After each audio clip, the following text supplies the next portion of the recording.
Greetings, my friends. I am Gilles Mansillon. I'm artist and spiritualist. I come to speak about spiritual aspect of the real spirituality, which is the real spirituality, is the discovery of our own inner light, our own divinity in alignment with the higher wisdom of the universe. Wisdom transcends truth, and wisdom is what we seek. Wisdom is knowledge applied. There is always new level of wisdom to be discovered. I'm going to discuss a few ideas, talk about a bit of astrology, but pull out some oracles. I thank you very much to subscribe, not to forget to subscribe. I thank you very much for your likes, your sharing, your comments. I thank you for your donations.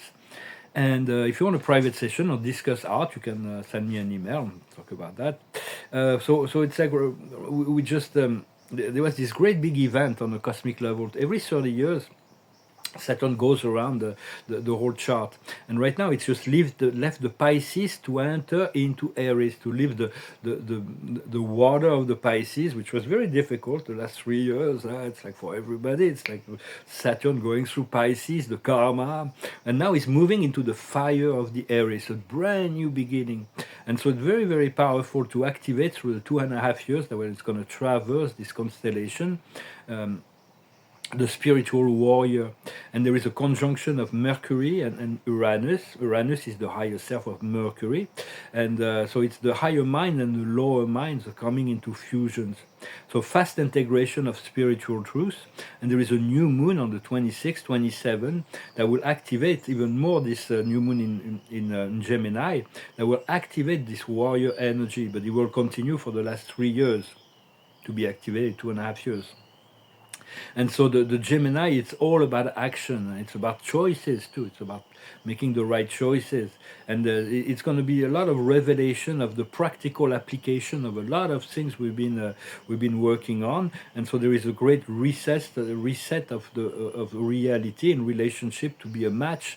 The physical external reality will progressively come to match more and more that inner state of being. So Saturn is really this spiritual warrior. Saturn in Aries will definitely bring us this unconditional courage to face all adversity and all that we need to face. And it will also dissolve all kinds of paradoxal truths that we've been experiencing. It's going to align all the timelines. Saturn is a great, very beautiful planet, very important. I was a chance to visit it. Used to be hijacked by the dark, but now the whole core has been filled with light. And I was once in an extraterrestrial ship, and I was taken all the way on top of the ring of Saturn. It was such a magnificent vision. I will never forget it. But just something. So it's a beautiful planet, and it's a planet that is very. About no compromise. Saturn is not the Lord of Time. It's about to be rigorous. It wants to know that the lessons are learned to be prepared for the next level. So it requires mental discipline and focused awareness.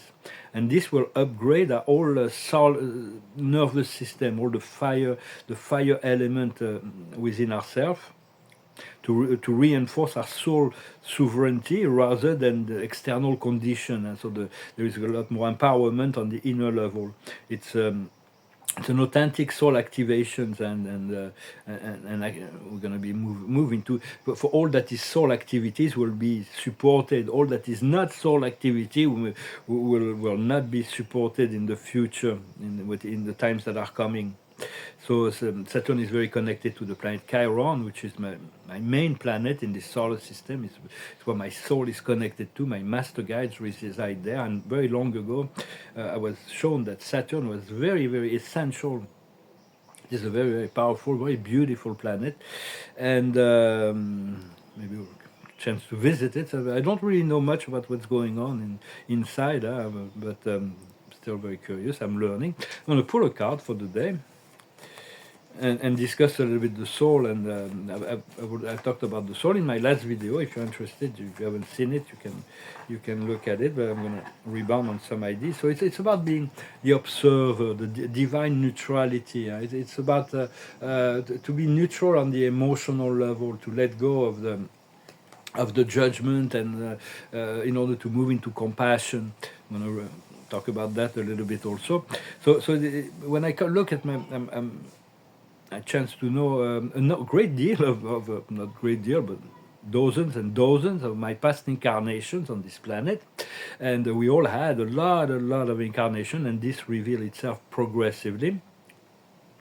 And there is so much diversity in the choice of incarnation we took. I had many incarnations as anonymous, but I also had a lot of incarnation to evolve human consciousness and like historical incarnation. So, and it's kind of interesting. I could see this, I could see that I had this one lifetime in the past where I was a movie star, and when I see now the when I see this person on the screen, I can recognize my personality, because personality doesn't change. It is all the form that change. Personality, the ego mind personality, is the obstacle to the soul growth and evolution of our divinity. Yet our personality is what ascends. There's a great deal of difference between personality of mortals to the highest personality of God. But the personality is what gave us the opportunity to be unique. There are an infinite number of personality: human, celestial, divine. God as a person, He creates.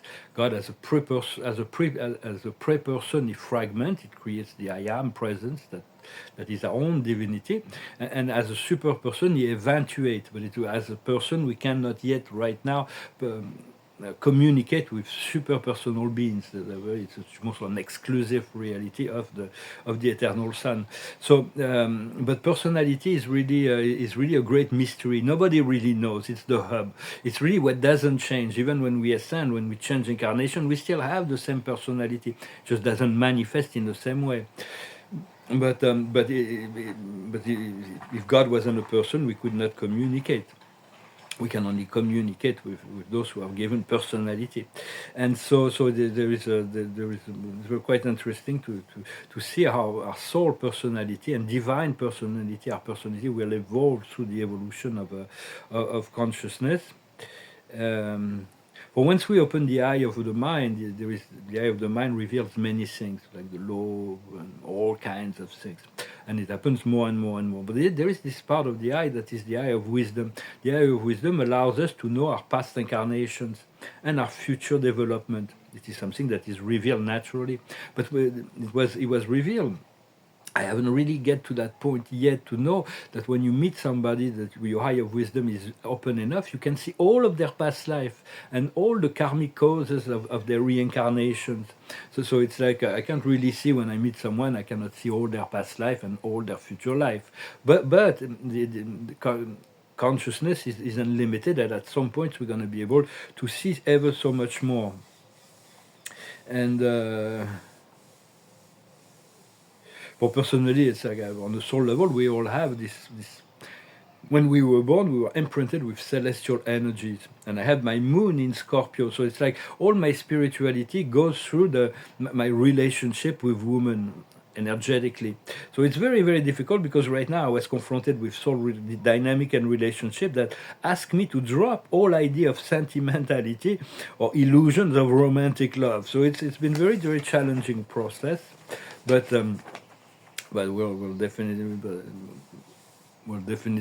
deal with it.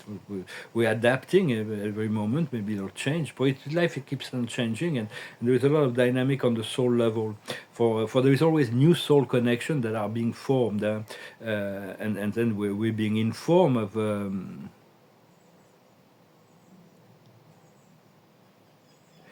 And then we're informed also when we become receptive to what's going on the soul plane. We're getting information of what's going on there, and then when we make higher connection with other souls that we do not know, it means that there will be a meeting at some point. For the soul, it's not just a fantasy.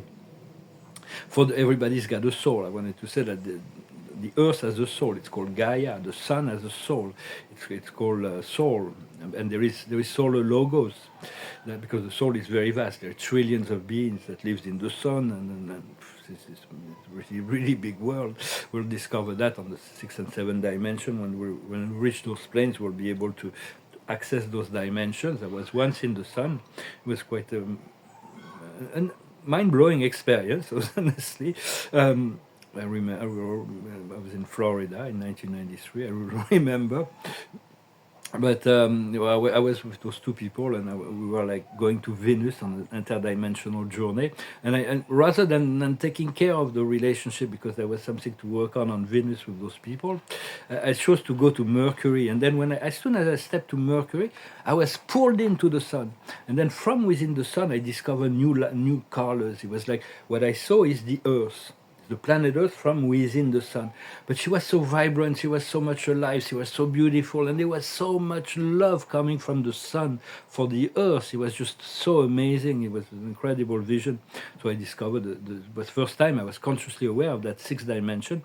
So and so the logos, there are solar logos that allows us to integrate. The logos are sacralized energy that allows us to integrate higher consciousness, and like Solaris or Solara or Helios or Vesta. Those are solar logos. Just on planet Earth, there is the Lord Buddha. That's a planetary logo. Sanat Kumara, who's now positioned in the sun. And so I also wanted to talk about when we talk about the soul, there is dark souls. Those are positioned negatively. Those have demons, have guides. Huh? They're just positioned negatively, and so. But and there are also soulless beings that were created by the dragon reptile, and they're completely soulless. They're only evolving through a mental process. They were created long ago by the archons, and that's what started the galactic wars. I don't know if it's useful to talk about that, but there were beings from another universe that came and discovered those reptilian beings, and they gave us very sophisticated weapon with the mission to colonize the whole galaxy, and they attacked all the world of the peaceful world of our galaxy. So there were a lot of evolved planets, and like Antares and Vega and all kind of planets could not protect themselves from those wars. So there was really a really traumatic experience. But slowly but surely they formed the Federation, Galactic Federation of Light. That was something like, I don't know, 15 million years ago, and those wars ended about 4 million years ago, and slowly but surely they were able to develop defenses, and they eventually won the war. And the key to winning the war was unconditional love and unconditional forgiveness. It was that was discovered that was the key to ending the conflict rather than force against force. And so it's like those beings are really those darker beings are completely polarized negatively and completely disconnected from source, and they created hybrids here to try to continue to control the planet. They are like reptilian hybrid clones that are so perfect and so beautiful on the form, but they're actually soulless, and they're placed in position of authority, and all of that is going to come into the light. As light workers, we're already awakening the 144,000, and our light is so much more powerful. I'm sorry, I have like this little mosquito here. So it's like it's all about free will choice, and so it is important to regain to choose love and light in order to regain control of the earth. So it's very important. So because life will reflect eternally our expectations. Whatever we expect is what life will produce. So sometimes. It's very important to pay attention to the positive guidance, and to receive and believe in the positive guidance that we receive from our soul and spirit to assist it in the manifestation. But the cosmic activation should make that easier, because matter and time is completely elastic, completely flexible. We will come to realize to become master of time, and we'll be able to transform. Magic is the application of love on the quantum field. So it's like we're going to be able to make a lot of transformation rather quick.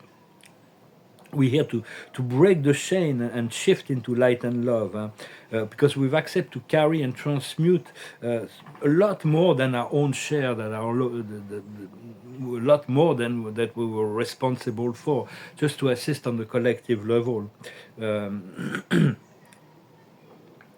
because and when I was doing that, going through those process for the past 5 years, I've been through hell. I climbed the mountain of purgatory like Dante, and now I'm standing at the door of paradise.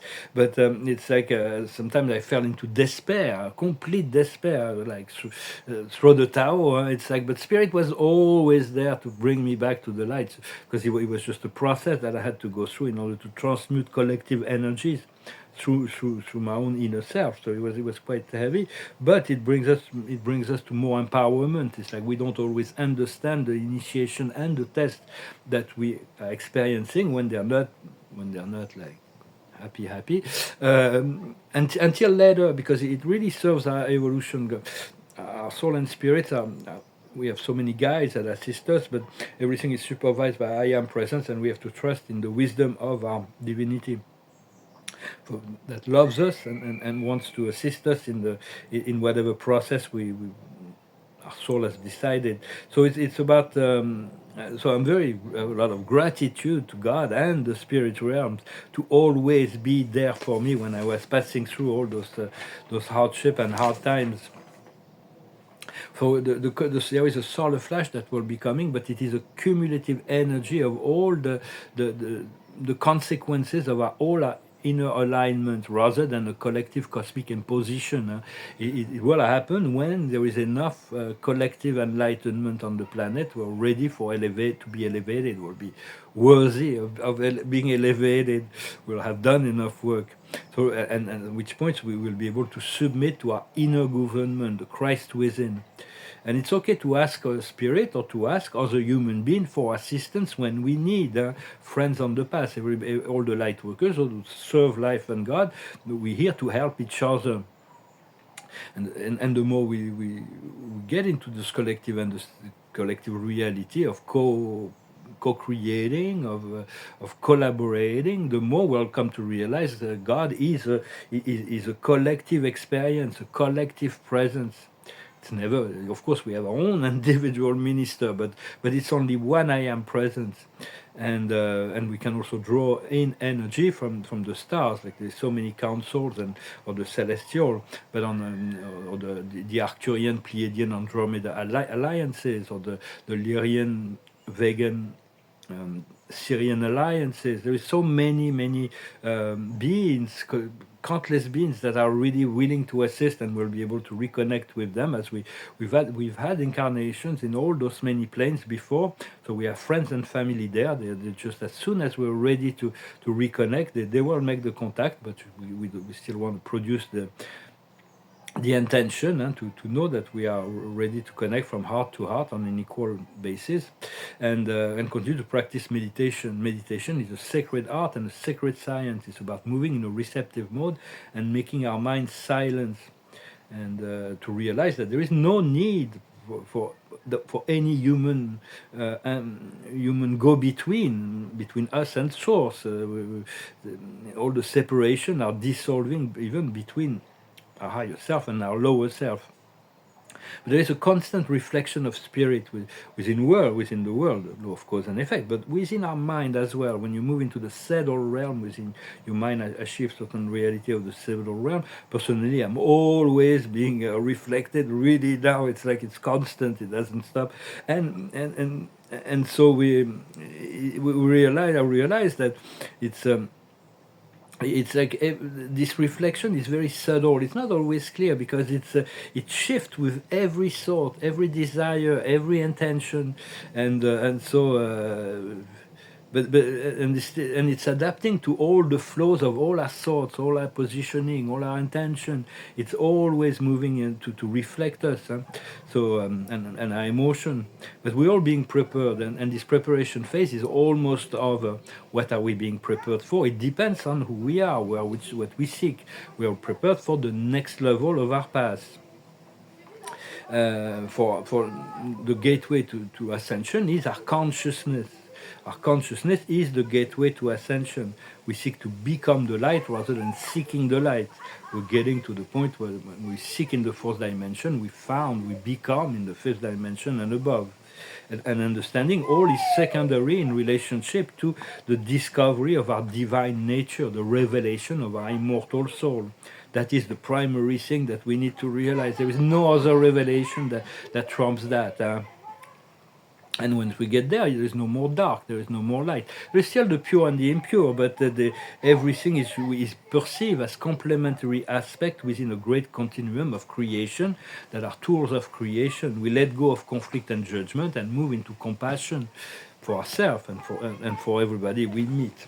Well, I hope this message resonated with you, my friends. I thank you not to forget to subscribe. I thank you for liking, sharing, commenting. I thank you for your donations. If you want a private session or discuss art, you can send me an email. I'm going to pull a few cards to hope this Sunday. Tomorrow is a very powerful new moon. Tomorrow, the next day, this new moon will be very, very powerful catalyst, and then for a whole month it's going to activate this warrior energy. And the card of the day is purity, to continue to purify, to be pure in your intention. That doesn't take purifying our body, purifying our mind. That may take some time, but to purify our intention is always to catch, to be more and more to sincere. The three keys to spirituality is: first one is sincerity, the second one is more sincerity, and the third one is even more sincerity. Just an old saying. The higher wisdom is release. We're just able to release all kinds of old beliefs are like leaves on a tree. New beliefs, new thoughts will come. The thoughts got change with the season, like the leaves on the tree. What we need to understand is the new beginnings. What we need to do is forgiveness. It's important to forgive. Forgive ourselves and forgive others. It's very important. As children playing outside, they didn't close the window. And the outcome is flexibility. There is so many things we need to be flexible on. There is certain things we cannot compromise, our principle. But we learn to be very flexible, to go with the flow, to learn to not be intransigent. There's all kinds of limitations that are being transcended right now. So. Well, I hope this made sense for you. Thank you to let me know. I thank you very much. Wish you a wonderful Sunday, and I'll talk to you later. Namaste.